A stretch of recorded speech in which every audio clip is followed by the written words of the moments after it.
dan saudari yang dikasihi Tuhan, kita berjumpa dalam acara Mendekap Kasih Tuhan. Bersumber pada 1001 renungan inspiratif karya Romo Fransales SCY dan sebagai renungan singkat bagi saudara dan saudari yang sedang menderita sakit, baik yang dirawat di rumah sakit maupun di rumah sendiri, dirawat bersama keluarga. Dengan saya, Romo Valentinus Tejantara SCY dari komunitas SCY Laverna Pringsewu, Lampung. Pada hari ini kita ingin merenungkan tema membuat prioritas dalam hidup. Entah terlalu lama bermain game perang yang menggunakan pedang, seorang anak kalap mengambil pedang dan menusuk keluarganya saat diminta berhenti bermain game. Itulah yang terjadi di suatu pagi di Switzerland. Seorang anak berumur 19 tahun tak terima diminta berhenti main game kesukaannya oleh ibunya. Kesal, ia langsung mengambil pedang sepanjang 60 cm dan menusuk sang ibu layaknya menikam musuh di dalam game.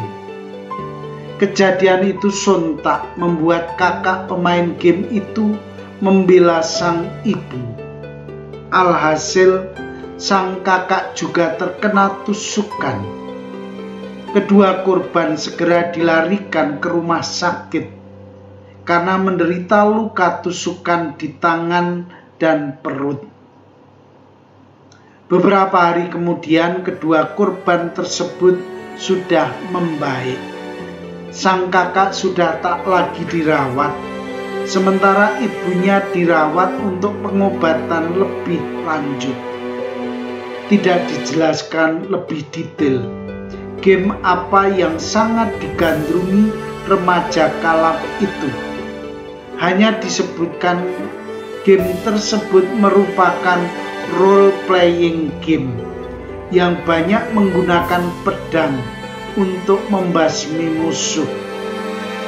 Saat ditangkap dan diperiksa, remaja itu dinyatakan sehat dan tidak menderita penyakit psikologis apapun. Perbuatannya itu murni karena marah dan kalap. Sebesar itukah pengaruh game kesukaannya hingga dapat terbawa ke alam kehidupan nyata?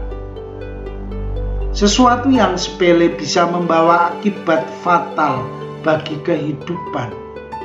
Menegur anak sendiri yang terlalu berlebihan dengan hobinya bisa saja membawa malapetaka. Untuk itu, orang mesti hati-hati.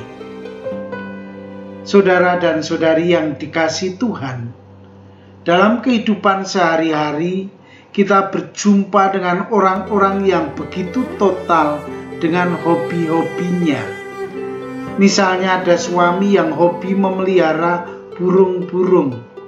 Di waktu pagi, siang, dan sore, ia mencurahkan perhatiannya untuk burung-burung peliharaannya. Ia begitu tenggelam dalam kehidupan burung-burung itu. Sering terjadi ia lebih peduli pada burung-burung itu daripada anak-anak atau istrinya. Prioritas perhatian untuk mereka semakin merosot. Akibatnya, relasi mereka menjadi renggang. Padahal anak-anaknya membutuhkan perhatian yang lebih untuk pertumbuhan kepribadian mereka. Ada banyak dalih yang akan keluar dari mulut suami itu kalau diingatkan oleh istrinya tentang perhatian bagi anak-anaknya. Ia akan membela diri. Misalnya, ia akan mengatakan bahwa perhatian untuk anak-anak bisa dilakukan oleh ibu atau guru-guru di sekolah.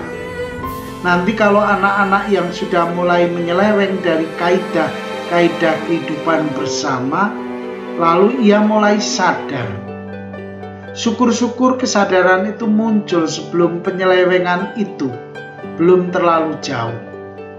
Tetapi kalau sudah terlalu jauh, akan berakibat fatal bagi kehidupan anak-anak itu. Sebagai orang beriman, kita ingin agar kita memiliki prioritas-prioritas dalam hidup ini. Kita ingin menempatkan hal yang paling utama dalam hidup kita. Hal-hal lain yang menjadi pendukung hidup kita bukan menjadi prioritas perhatian kita. Untuk itu, keluarga-keluarga mesti duduk bersama, menentukan prioritas apa yang menjadi perhatian mereka dalam kehidupan bersama. Saudara dan saudari terkasih, marilah kita mengakhiri renungan singkat kita dengan menyatukan iman, harapan, dan kasih kita kepada Tuhan. Akhirnya, berkat dan doaku selalu menyertai Anda yang sedang sakit.